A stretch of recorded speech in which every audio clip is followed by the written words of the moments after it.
Welcome to Star Citizen and the Invictus Launch Week news for Crusader, Tumbril and MISC. At Crusader Industries, we believe that our values are more than a standard of behavior.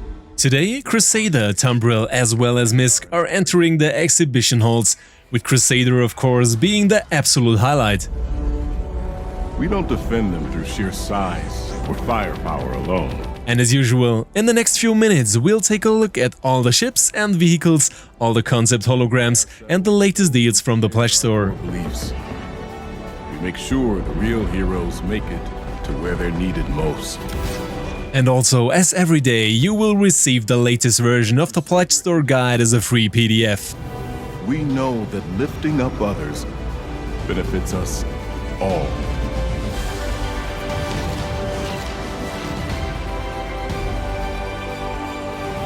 Crusader, Tumbril and MISC are also represented in the main exhibition halls in the Tobin Expo Center. All through these halls are already quite crowded due to the sheer size of the new Starlifter series.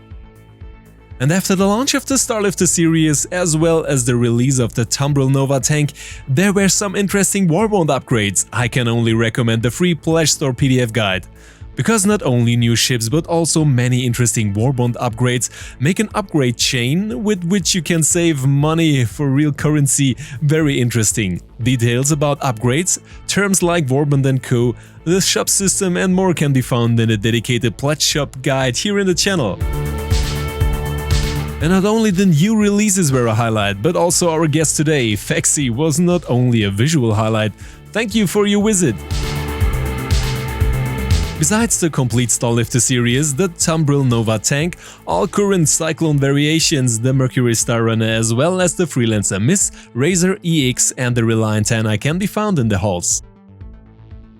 The highlight, however, is the Hercules Starlifter series from Crusader.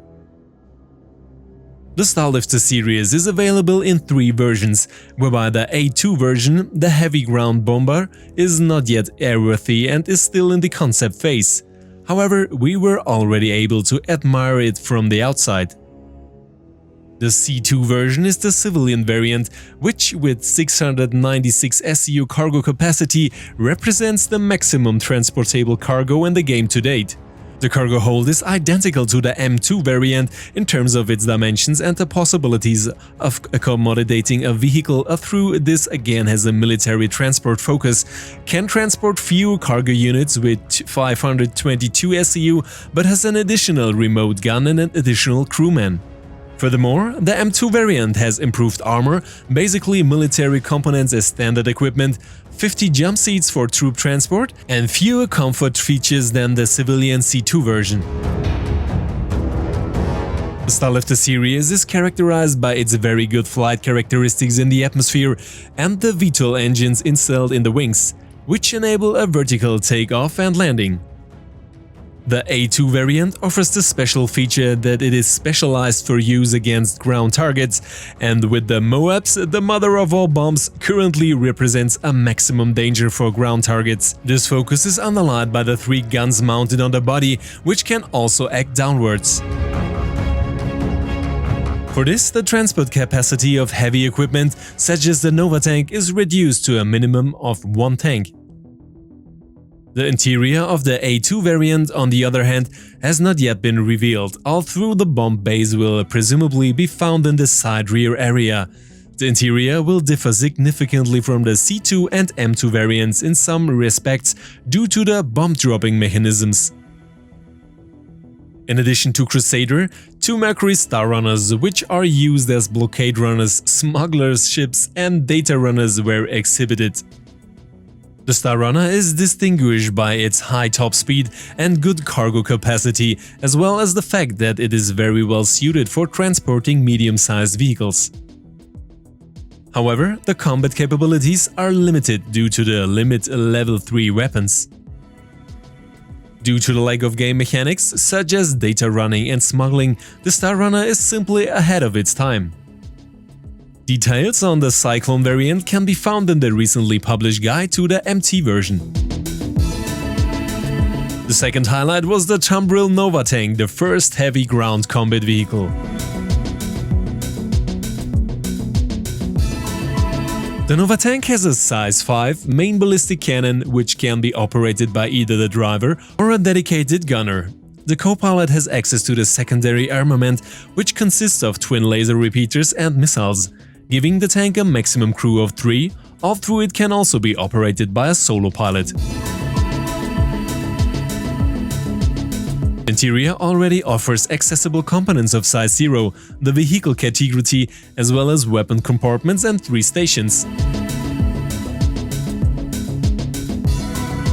In one of the ejected halls, the Freelancer MIS, the combat variant of the Freelancer series, was exhibited, which is a solid ship for PvE combat due to its large missile arsenal and its good defensive capabilities.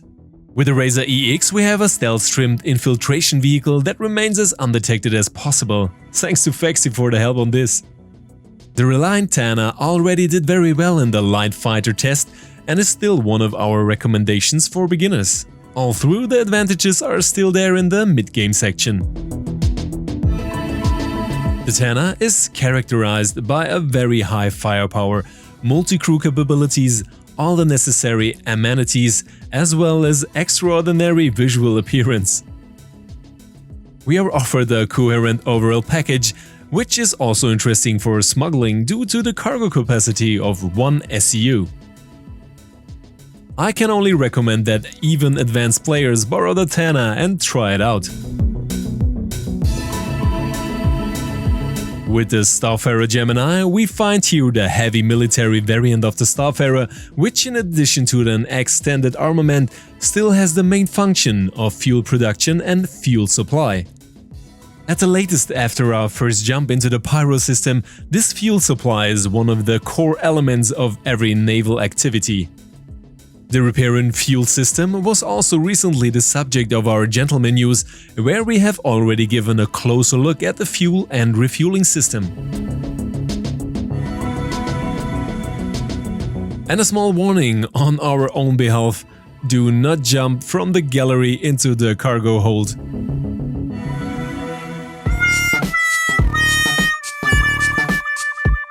And a second warning: beware of landing ships.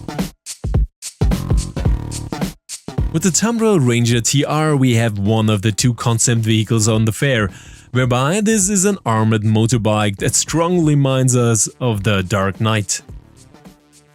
More interesting, in my opinion, was a concept representation of Crusader Ares Inferno, the ballistic and better armored variant of the Ares series, which will pose a directly threat to larger ships due to its size 7 armament. The laser variant Iron was not represented and is therefore not available in the PledeStore.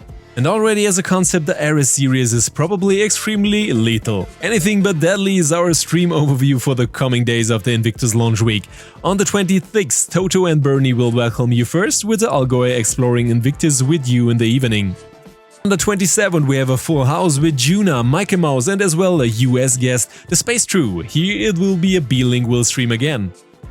And with the announcement of our really big giveaways, I say goodbye for today. See you soon and see you in the verse.